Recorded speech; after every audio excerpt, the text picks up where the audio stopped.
Hi guys, so we know for a fact that the second wave of COVID was much more devastating compared to the first wave. So during the first wave, we know that more of the people who were affected were people with low immunity. But when it came to the second wave, no one was spared. Everyone was equally affected.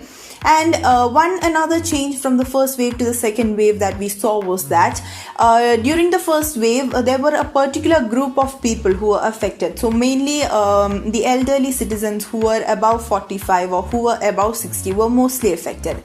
But when it came to the second wave, children and teenagers and children were very much affected during this wave. And that combined with the fact that we are expecting on a third wave has really raised the concern of parents all over the country. So will the third wave of COVID be more dangerous for the kids? So the actual increase in the number of COVID cases among the kids, and also due to the fact that there is no vaccine in the market for the kids, has really raised the concern of parents.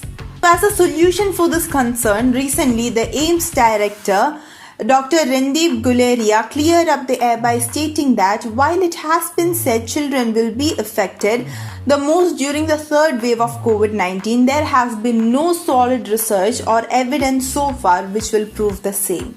So a reason why parents should not be as much concerned about COVID affecting the kids is that according to a research which was actually conducted by IAP, it was said that 90% of the kids who were affected with COVID actually showed very mild symptoms, and some of them were even asymptomatic. In fact, it is even said that only a few number of children are to develop moderate to severe symptoms. So the research is now suggesting that the third wave will hit everyone equally.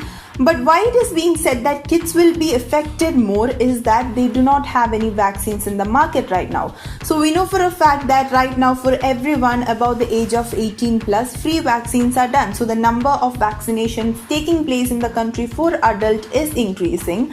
And it is surely for a fact that when kids do not have any vaccination, their risk of being affected by the virus is high.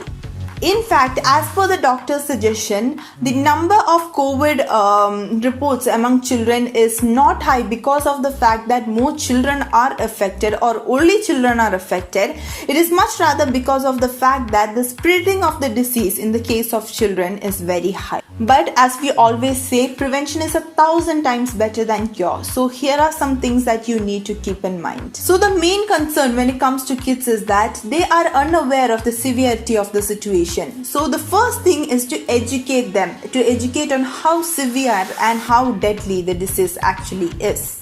And other than that, the normal safety practices that we follow, like social distancing, sanitizing, wearing a mask, following physical distancing, these all are very essential in order to avoid catching the virus.